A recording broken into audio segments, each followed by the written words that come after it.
1 secondo. भेजा नहीं भेजा गाड़ी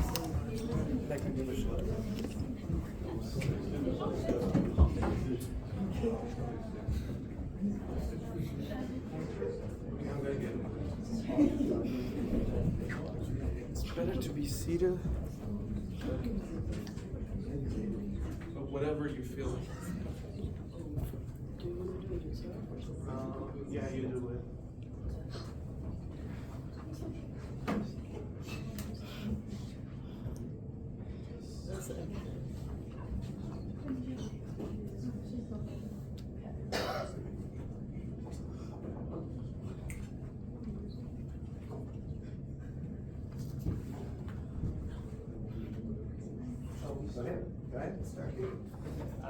Good afternoon, everyone. Welcome to 3 p.m. Business Report. As the world's attention turns to COP28 Summit, the stakes for our planet have never been higher.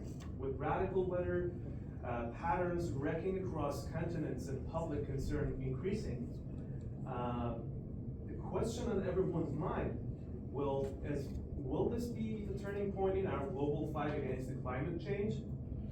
As we approach COP28, the world's focus sharpens on the climate change.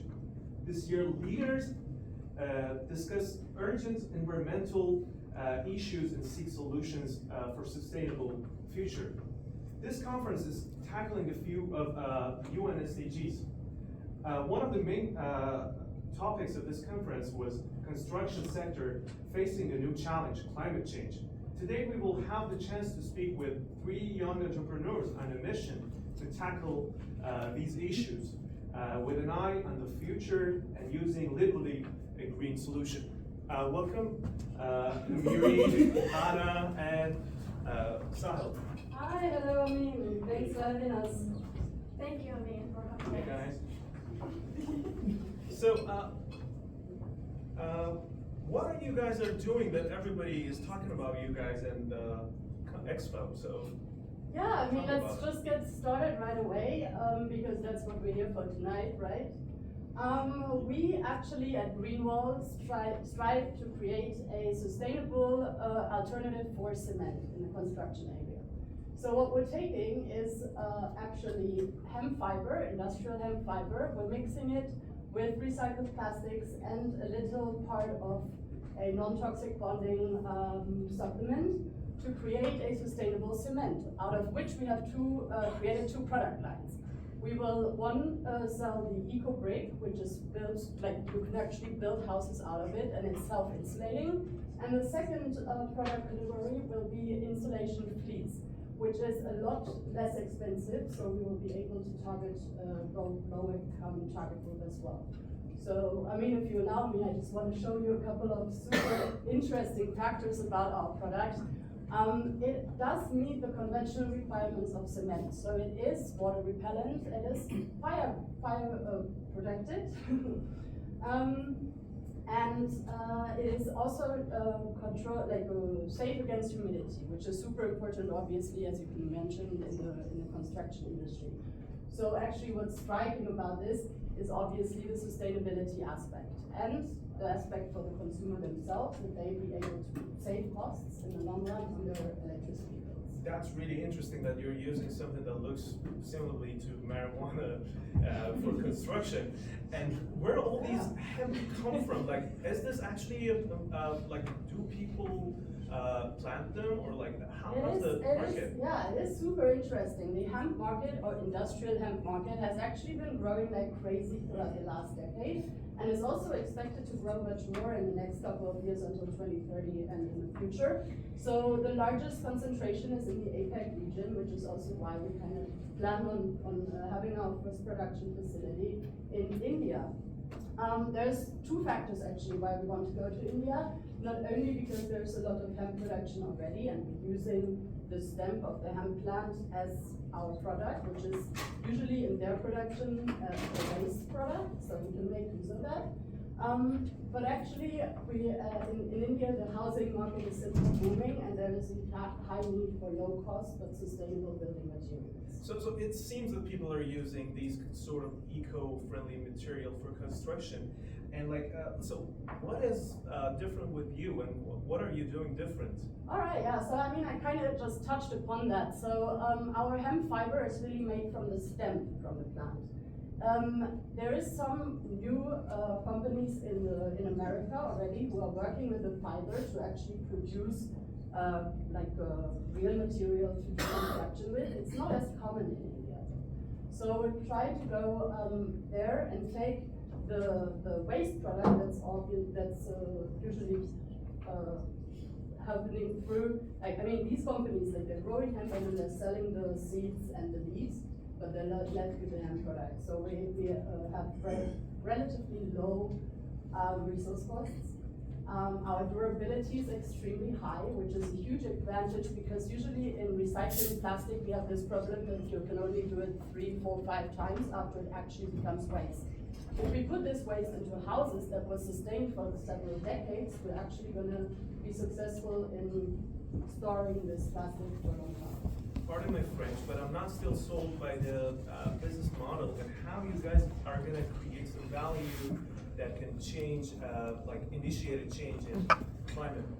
Yeah, absolutely understandable. I mean, the thing is, we are a really purpose-driven organization, so we don't really just want to have this impact product that we're selling. We want to have this impact along our entire supply chain, targeted at basically all our stakeholders, if we can probably reach them in our business model. So from the resourcing, where we want to allow farmers to have a certain income per month, so we can actually support their families, their farming practices. Through the production, obviously, our product is very sustainable, all the way through the product life cycle, which is a really long one. We're really looking So it seems like you're trying to improve in many different areas, and you got different stakeholders. How are you going to impact them, and who are your stakeholders actually? I mean, So thank you, Amir, for asking this question. So for us, it was really important to create two types of personas because it enables us to understand what's happening and what they are really need. So first of all, we have our impact persona. Here we have a person from India, agriculture, they are married, they earn like 38,000 per year.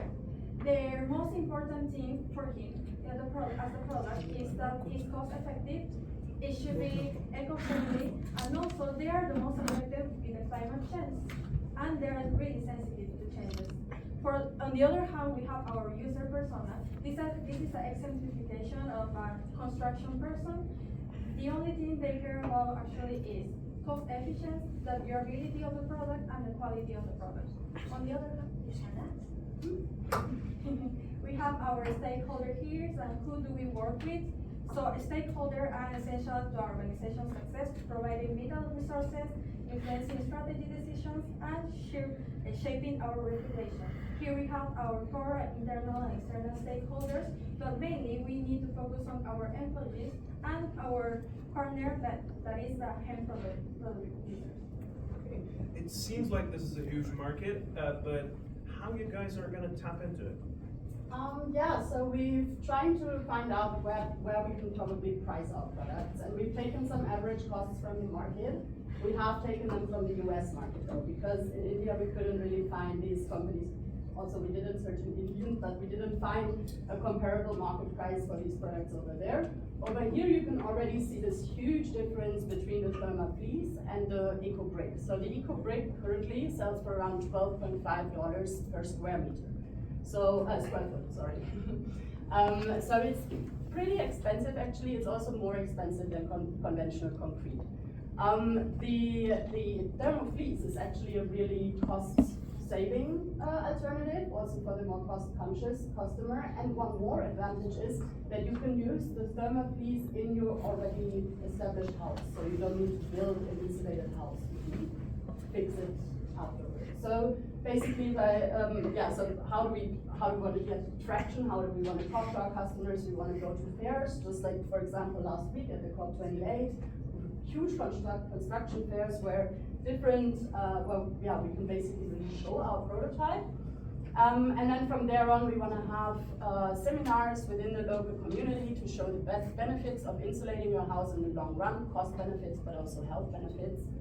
And then, yeah, so for distribution channels, we want to distribute online mainly, but we will also wholesale in local like hardware stores. And obviously, we want to market B2B to construction companies in the area. Let's talk about something more personal. How this team started and where are you standing right now? Well, yeah, so we all met together a couple of months ago, at House International Business School actually. And we've been working through a couple of projects these couple of months. And when we thought about what to do in this business challenge, we pretty quickly actually agreed on recycling plastic. And then we did a lot of research on how to make sustainable insulation material out of recycled plastic. Turns out nobody really does that, and it's not really a sustainable way to insulate your house. So what we did come across a lot was this term hemp, and we started kind of going into that direction more. And yeah, that's how we got to our prototype today, which we want to test in laboratories to find the perfect composition of our cement. Fascinated that one of your colleagues looks exactly like my twin brother, but in the past, Sahil, we had lots of startups coming here with a lot of wishes to change the world and be impactful. And what is the theory of change for you? And how do you define that for us? So personally, I mean, I think at Greenwall, our journey really just began with the belief that the construction industry can be a force for good, right? We developed the thermal fleece and the eco block not just as products, but our tools as tools for change. Our theory of change is, while being simple, it's still powerful. We basically want to provide sustainable, energy-efficient building materials that reduce the environmental impact of the construction industry. It's about more so transforming the industry from the inside out and creating buildings that stand strong and stand for something better, which is a commitment to the planet. And this is what we're doing in Greenwall. We're building more than just walls, we're building a sustainable future. That is great. And how are you exactly going to measure those impacts? That's a great question. So we have some key impact metrics that we're really focusing on. Firstly, the reduction in carbon footprint.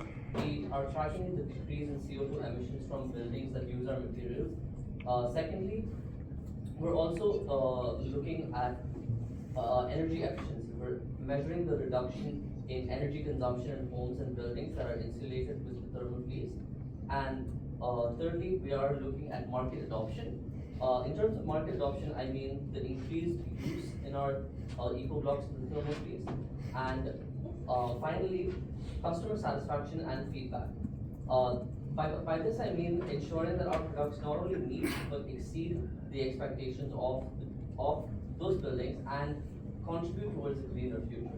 Thanks, Greenwall, for coming here. Brilliant idea, committed to change the future of our planet, and such brilliant people behind it. And now let's get back to our colleague in Dubai covering the conference and shining some light on the latest innovation and emerging tech from Dubai Future Fair. Hey, Angie. Hello, we've had a crazy weekend divided to the ongoing COP28.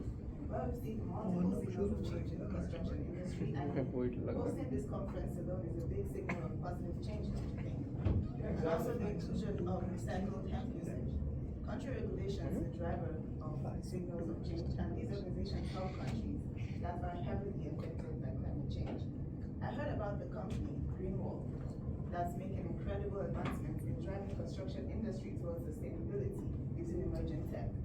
Future thinking of emerging tech will be beneficial in the scalability of Greenwall, because in the next decade we expect to see unprecedented transformations in how businesses operate, especially in sectors like construction industry, which are pivotal in achieving SDGs 12 and 13.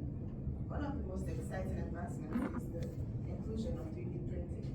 Imagine buildings that are well insulated and energy efficient, built within a couple of days, offering a faster and more eco-friendly approach to urban development while significantly reducing construction waste. AI integration and supply chains is also a new development. This aims to revolutionize how we manage resources, optimize production and predict demands by reducing inefficiencies and waste. And this aligns us with SDG 9. Looking ahead at these technologies, they are not just about business efficiency, but also an inclusive and more sustainable world, because they offer solutions to pressing challenges in today's world. As we continue these discussions at COP28, it is evident that the future is bright, innovative, and sustainable. Back to Amin and the studio. Thank you.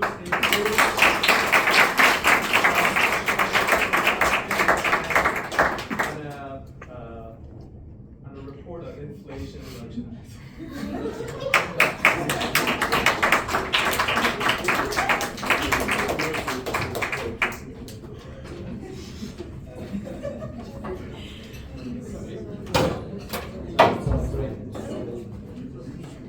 Tordo. In Abu I would like to see at the very beginning the size of the construction in global, because that's the area that you're trying to describe. The second point is, what is not clear, is you have a choice to make. You're going to be delivering the insulation material and the bricks, or you're going to be delivering the component, so I can make bricks. Because the bricks are bulky, and if you look at the cement industry, they are typically made within 50 miles of the area that are being consumed. You don't make, cement bricks in Sacramento and you ship it to New York or Miami. So that was not clear in the presentation. Are you doing the insulation material or the ingredients so somebody else can make the insulation material? I think actually the ingredient, it would be really difficult because it is like you need to make it smaller first. And I would definitely so far see this in a production entity, but I mean, obviously it's an interesting thought about how can we maybe just ship the components and people mix it themselves, yeah. Actually, one huge advantage we didn't mention is the lightweight. Like in comparison to cement, it's a lot less heavy, so you can also get it really quickly to remote. So it is bulky.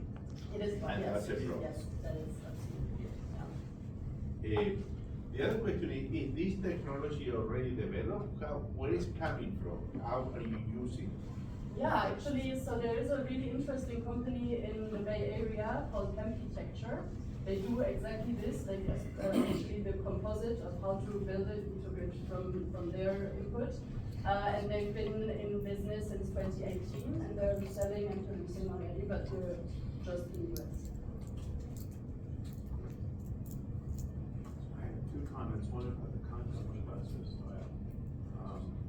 One of the slides you put up had a critical piece of information I was waiting for, which was the cost of your brick versus everybody else's. So it's in line with Carlos's comment about how big the market was. I was waiting to see, okay, perceptual map again, marketing. Because brick has two different components: cost, low, high, quality of some kind, light, heavy. And it sounds like you're going to be in the same cost but lighter market, right? What I wanted to know is how many people need it, and it gets to the shipping problem. Can you ship a lighter brick and make up for the fact that you're using less gas to ship it because it's not as heavy? So I wanted to see a one-to-one contrast with who you're going to take on, because that's the real business here, construction materials. I'm going to go down to Brick Depot as William, and I'm going to choose between the two bricks. I want you to tell me why I would choose the brick. The second is the style one, and that it applies to everybody. When you put a slide up, first of all, when you're writing the slide, tell me the part of the story you're going to tell on that slide with the title. Don't say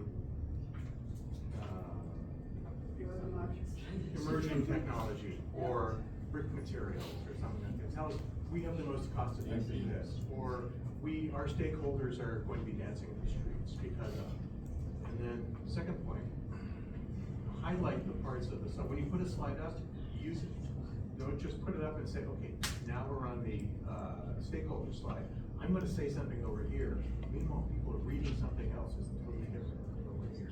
because you can't process both of those. You'll pick one. Half the audience will pick this one, the other half will pick that one, and you'll lose 50%. The last thing is, get rid of most of the words on your slides. We're not here to read. We're here to have you guys convince us that if we don't invest in you by 3:05 p.m. after the newscast is over, we have missed something. FOMO should be striking really hard at us by the end of it. If we don't invest now, we may lose this chance. And that's what this pitch is all about. It's not just to give us information. It's going back to Carlos's other example about when you propose to somebody, you don't give them a resume and say, here's the schools I went to, don't you think? No, I'll get back to you in an hour. It's no, here's why I think you should bet. And that's what we want to hear from you. We want you to know that you're engaged, you're gonna work. I know that you guys believe in work-life balance, it doesn't happen. We want you to work 80 hours a week, making us money, okay? That's all we really want. Convince us that you're the people who can make us money. You'll get rich too, okay? That's the thing. But fewer slides, tell me a story. And that goes for everybody. Fewer words, probably the same number of slides, because you told me it's gotta have these slides, right? Okay, it's gotta have those slides, but you don't have to have a dictionary in each one. You can give me the schematic, and then say the words, and I'll listen. We have a couple of seconds, but my comment is, you set up the personas, like you have the customer and you have the farmer, but then I didn't feel like you looked at it like, I'm a customer, explain to me why I must buy yours. And explain to me, if I'm a farmer, why I would do business with you. I know you actually, in coaching you, I think I know the answers to those, but in your presentation, you set it up beautifully, but you didn't use it as was stated, like, why would I buy your brand as opposed to another brand? Right? That's the construction guy. And if I'm a farmer, why would I be excited to sell my own to you? So kind of set up a good story and then kind of finish the punchline, which would have been great, because I think you have the answer. I'm very proud of it. Yeah, this is a burgeoning, huge burgeoning.